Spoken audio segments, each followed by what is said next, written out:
नमस्कार। क्या ये जानते हैं कि राजस्थान में जो शहरों और कस्बों के नक्शे हैं वो कोई पत्थर की लकीर नहीं है। जी हाँ, एक ऐसा कानून है जो इन नक्शों को बदल सकता है, सीमाओं को फिर से बना सकता है। और आज हम उसी कानून की गहराइयों में उतरने वाले हैं। जरा सोचकर देखिए, क्या होगा अगर कोई गांव रातों रात अचानक से एक शहर का हिस्सा बन जाए। सुनने में शायद एक हाइपोथेटिकल सवाल लगे, है ना, पर यह असल में हो सकता है। एक खास कानून है जो इसे हकीकत बना देता है।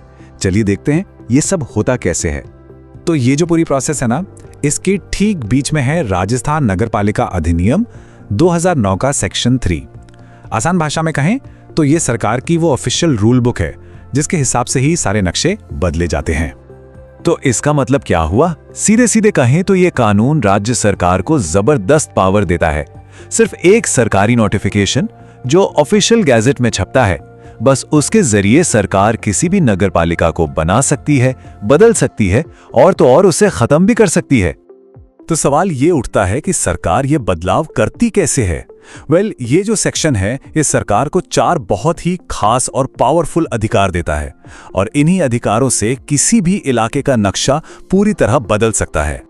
तो ये 4 पावर्स हैं क्या?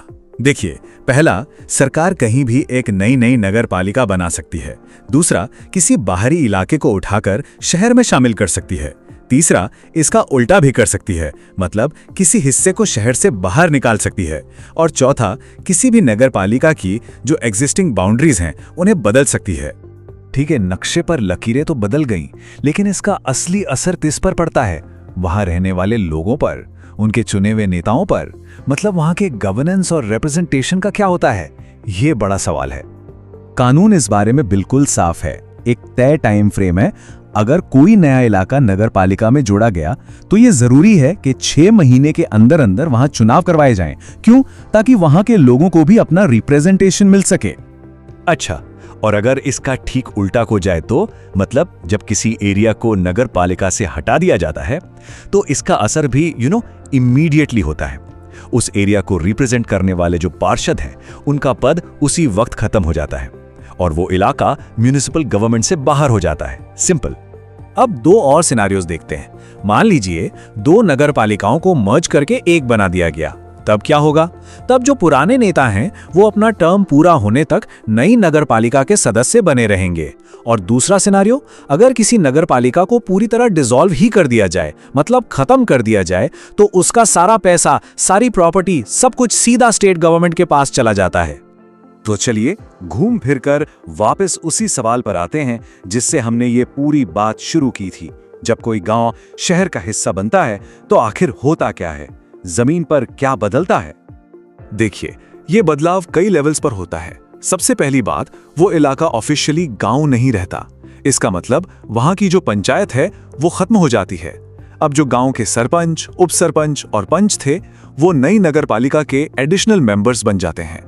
और सिर्फ लोग ही नहीं, पंचायत की सारी प्रॉपर्टी, सारे एसेट्स और हाँ, सारी देनदारियां मतलब लायबिलिटीज, वो भी नगर पालिका को ट्रांसफर हो जाती हैं।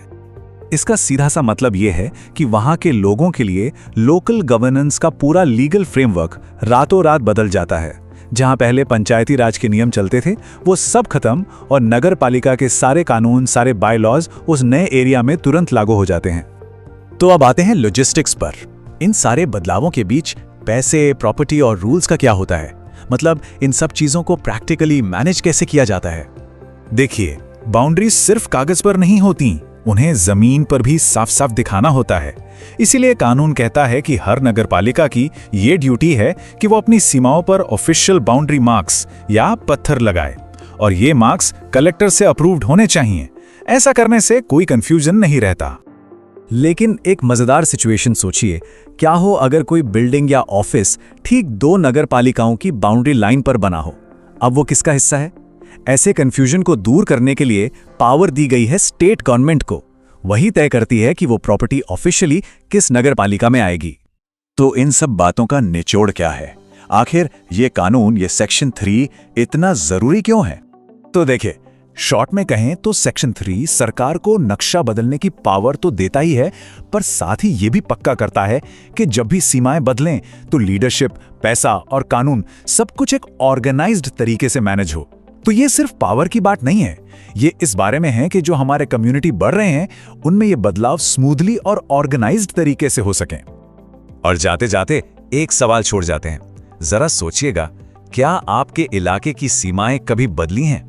इस पर सोचने से ये एहसास होता है कि ये कानून सिर्फ किताबों की बात नहीं है, ये हमारे आसपास के कम्युनिटी के पास्ट, प्रेजेंट और फ्यूचर सबको शेप करता है।